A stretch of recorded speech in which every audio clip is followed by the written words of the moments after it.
Hello.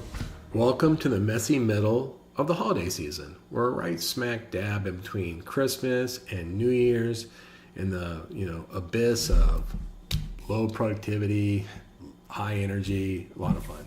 But it's also Sunday, which if it's Sunday for me, it's time to review another book, a book of the week.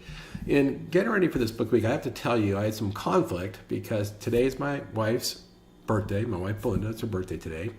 And me and our family took her out to breakfast, and she celebrated by having a rare breakfast cocktail, a peppermint coffee espresso. And she was so disappointed to not have anybody share a drink with her. And I had to beg out because today I am going to highlight Be Your Future Self Now by Benjamin Hardy.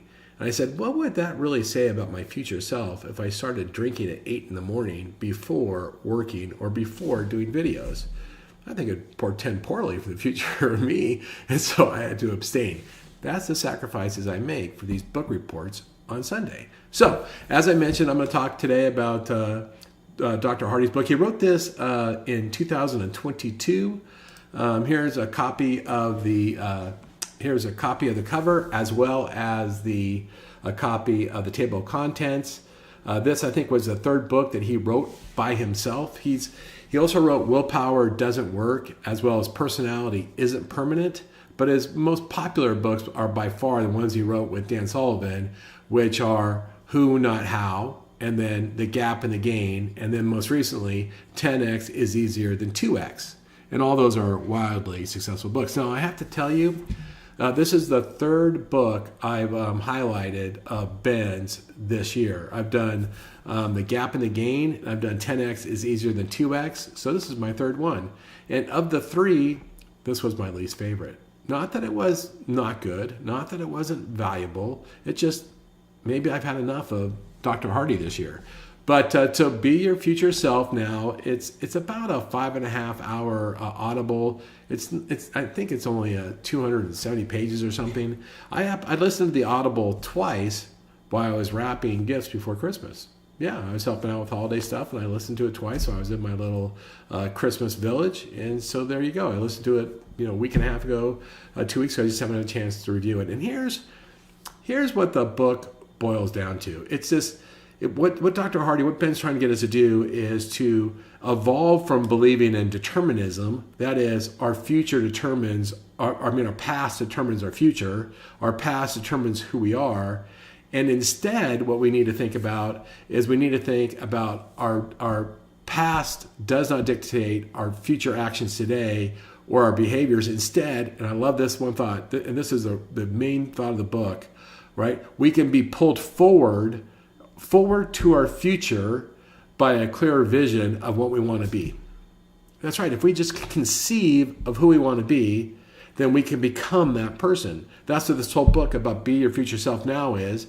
And in that, he's going to give us 3 devices or 3 different views on how to do that. And so if I can put this a different way, if we can articulate our future self, that becomes a magnet that draws us to our future.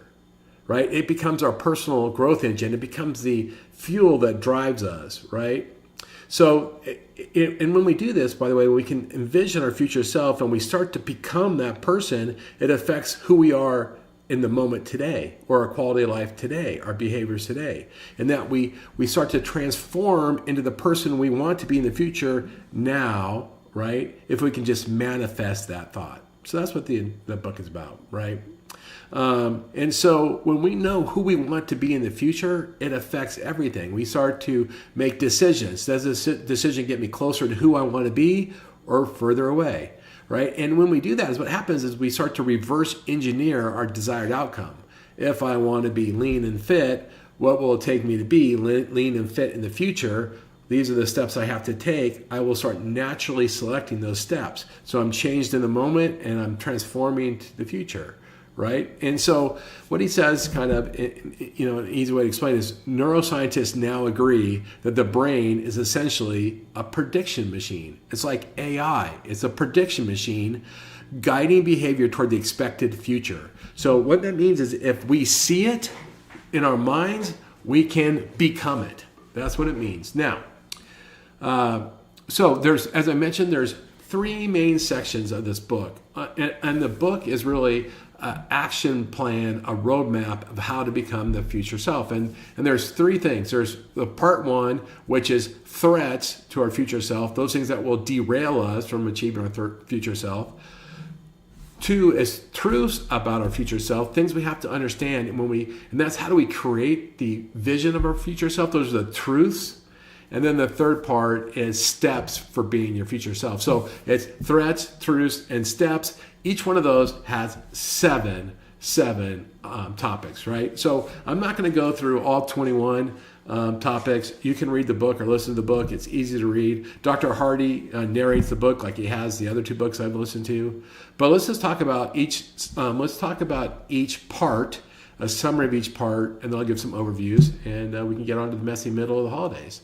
So the threats. So the threats to your future self include losing hope, clinging to a negative narrative about the past, failing to intentionally shape your environment. So those are three big threats, right? Losing hope, clinging to your past, right? Especially negative connotations of your past, or failing to intentionally shape your future. And more is shape your future environment. You create the environment that's going to pull you to your future, right? And so when you disconnect from your future, that's when you lose sight of your future, right? You start to make impulsive decisions. You start to make immediate gratification. You allow yourself to have small distractions, and you allow yourself to get mired down in immediate battles that are unimportant. So that is when you lose the focus of who you want to be, who you're going to be in the future, who you're becoming. You become disassociated with it, and you just naturally make bad decisions. And it's not because you intend to. It's just, the urgent takes over, the loud, the things that derail you. So, and then he goes on to say, another threat to your future is success. Success breeds complacency. And when we have complacency, we don't do the work we need to do to transform. And in order to if you're successful, you can still have transformation, but you just need to create new challenges.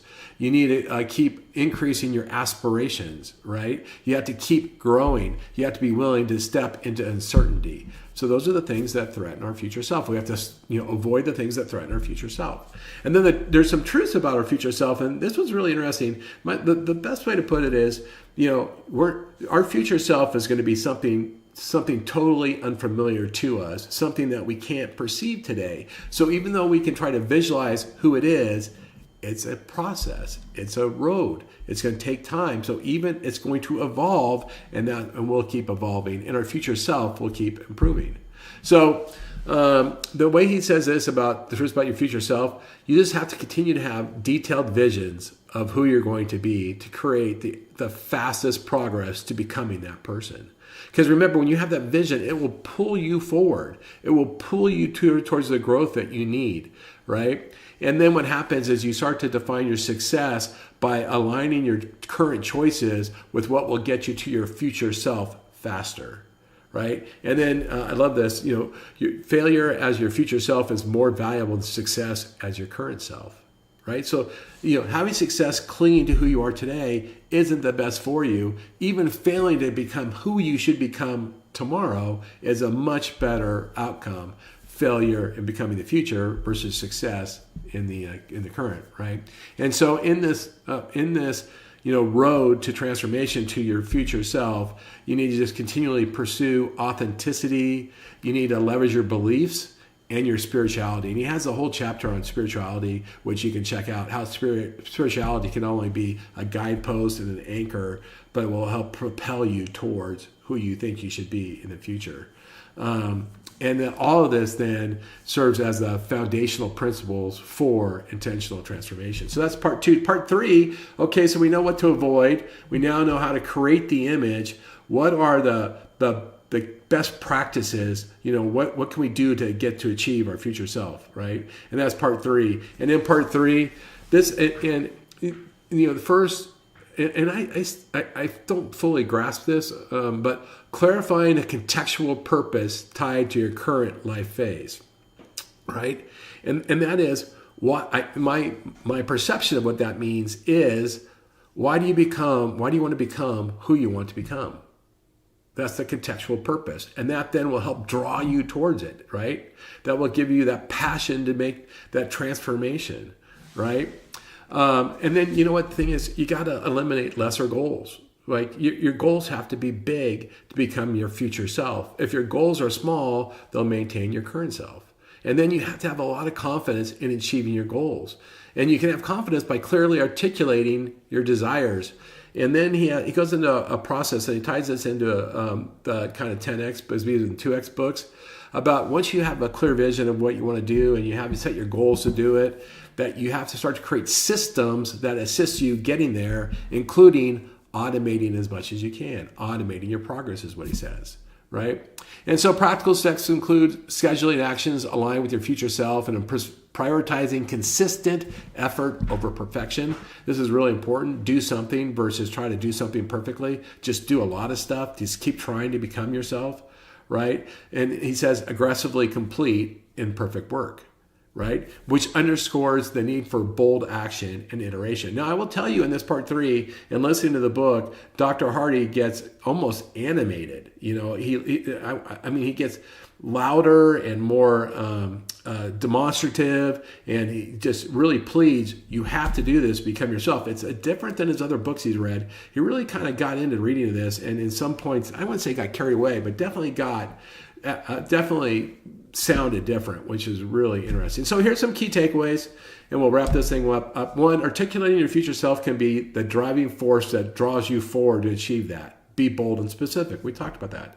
The number 2 takeaway, or the top 3 takeaways, your vision for your future self can influence your life here and now. We talked about that. As you start to become as you start to see who you want to become, you become that person now. You start being the kind of person you want to be in the future right now, and that's the kind of person you will become. It's kind of an interesting circle there. And then the 3rd key takeaway, everything is created mentally before it is achieved physically.